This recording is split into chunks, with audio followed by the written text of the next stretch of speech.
Hello and welcome back to another edition of Viper Bites presented by the Fantasy Points Media Group, where we are not afraid to go full Don Johnson here, except I left my nice sports coat upstairs, and you know what? It's a whole big thing. But what's not a big thing, or maybe it is using promo code Vipers22 over on fantasypoints.com and getting yourself 10% off that subscription today. Now let's talk about the Miami Dolphins, and let's talk about their top 5 fantasy assets moving forward, starting with the newest acquisition here for the Dolphins, and that is Tyrique Hill. Now, Tyrique Hill comes in as the wide receiver 11 in most Dynasty rankings right now, especially if you look at the expert consensus rankings over at Fantasy Pros. Now, for those worried about Tyrique Hill, don't. If you are concerned about his target share, remember while playing in an offense that included Travis Kelce, Hill still saw a 23.6% target share and 159 targets. If you're worried about Tua Tagovailoa's arm, I get it. But 444 of Hill's 1,239 yards last season came after the catch. And his average depth of target was only 10.4, which is the lowest of his career. When Hill is on the field, he accounted for 45% of the Chiefs' air yards. I would expect that number to be a little lower in Miami, but this offense, it can be just as explosive. Miami's schedule is one of the toughest in fantasy for receivers. But last season, Miami had the 8th most passes per game, and Coach Mike McDaniel will look to use both Hill and Jalen Waddle, similar to how we used Debo in San Francisco last season. Now, speaking of Jalen Waddle, we talked about Tyrique Hill. The experts have him at number 11. Well, those same experts have Jalen Waddle as the number 12th ranked wide receiver for Dynasty. This Dolphins team can be scary. There is speed all over the field, and it's not just Hill and it's not just Waddle. Those are just the two big names we're going to talk about.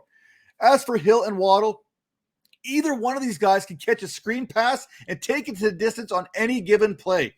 Waddle set an NFL rookie record with 104 receptions that's last season and saw an impressive 22.9% target share, coupled with a 73.8% catch rate. And all this while recovering from an ankle surgery. He still wasn't 100% at the start of the season. What's he going to do when he's 100%? Oh man, I can't even fathom how dangerous he's going to be. Now, with more weapons that defenses have to take into account, Waddle becomes an even more intriguing option in fantasy. As of right now, it's anyone's guess as to who will lead this Dolphins receiving corps from week to week. It really comes down to defenses believing that they can contain one or the other here, which, by the way, I don't think they can contain either one of them. Waddle finished last season strong, finishing inside the top 10 in both fantasy points per game, that's 17.4, and targets per game, 9.6, from week 6 onward. Those numbers would account for both Tua Tagovailoa and Jacoby Brissett under center. If we look at the 10 games that Tagovailoa played, those numbers, they're even better. So you know what? I'm all in on this Dolphins offense. Even Mike Gesicki, he's the tight end 11 right now in Dynasty. So here's some interesting information. Both Waddle and Hill saw 60-plus targets each out of the slot. Cedric Wilson, also predominantly a slot receiver. Do you want to guess where Gesicki primarily lined up in 2021? If you guess the slot, congratulations. According to PFF, 60% of Gesicki's receptions came out of the slot. That was 44 of them. McDaniel's offenses require tight ends to be willing participants in the run game as blockers. Look at what Kittle did away from the ball last season. There's a good chance I'm probably thinking about shopping Gesicki now while his name sounds appealing to most people. If I'm a fantasy manager, I'm not quite buying into Gesicki, but I know the name still has that value, especially considering what this tight end landscape looks like. Hunter Long is still in this Miami Dolphins system, so that's even more reason to believe that Gesicki could be on his way out. But just for fun, let's look at the Dolphins' tight end snaps. Gesicki, 827, while Durham Smith there saw 715. Not bad. Now let's look at the inline tight end snaps. Durham Smith, 521. Mike Gesicki, 99. I know I knock Kyle Pitts for not being a traditional tight end. Neither is Mike Gesicki. So why are we still designating people? You know what? I'm not even talking about. I can't right now. But you know what I can do? I can talk about Tua Tagovailoa. He is currently going off as a Dynasty QB 16 experts rankings, right? I'm just getting tired right now of having to defend Tagovailoa at every step. I'm getting tired of this Tagovailoa's lacking the arm strength narrative. Tagovailoa can make all the throws, and he can deliver them with accuracy. With a 66.1 completion percentage in the red zone, Tua led all quarterbacks a season ago. His completion percentage against the blitz since 2020, that is 7th in the NFL at 66%. If you want to talk about completion percentage on passes more than 20 yards down the field, Tagovailoa leads the pack once again with a 50% completion rate. If you can deliver the ball on time and accurately to guys like Tyrique Hill and Jalen Waddle, the yardage is going to follow. If Tagovailoa can stay healthy in 2022, and that's a big if, he has potential to break out this season. Mike McDaniel managed to turn Jimmy Garoppolo into a top 12 passing quarterback last season in San Francisco. Look it up. He literally had like the 12th most passing yards last season. So you have to figure with the weapons that Tua has, a top 12 is where that bar is set for him.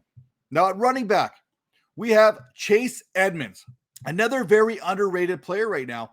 Experts have him kind of at that RB 33 range for Dynasty. If you're going to get paid as a number one running back, you better darn well make sure you can perform as one. Myles Gaskin last season, he finished as the RB 25 in PPR with 169.6 fantasy points, averaging 10.6 fantasy points per game.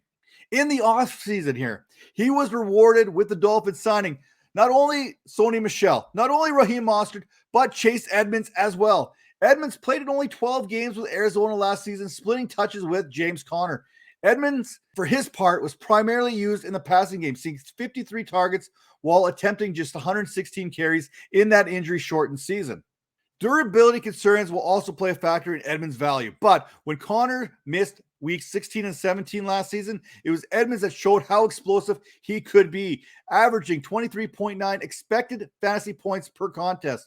If you're playing in PPR leagues, a healthy Chase Edmonds could fetch you between 60 to 70 receptions in this offense. And considering his ADP of RB 36, there is some real value to be had.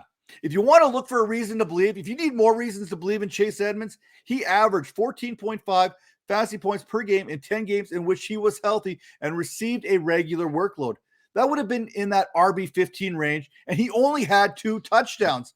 With that all being said, head over to fantasypoints.com right now, enter promo code Vipers22 and get 10% off that subscription today. You get those franchise focus articles. You get some betting, prop betting stuff going on there too at Fantasy Points. They got projections, they got rankings, they got everything you can need in one site, all tied up in a nice little bow. If you're watching us on the Vipers Network here on YouTube, take a second, hit that like button, hit that subscribe button, and make sure those notifications are turned all the way up because we got plenty more content coming your way.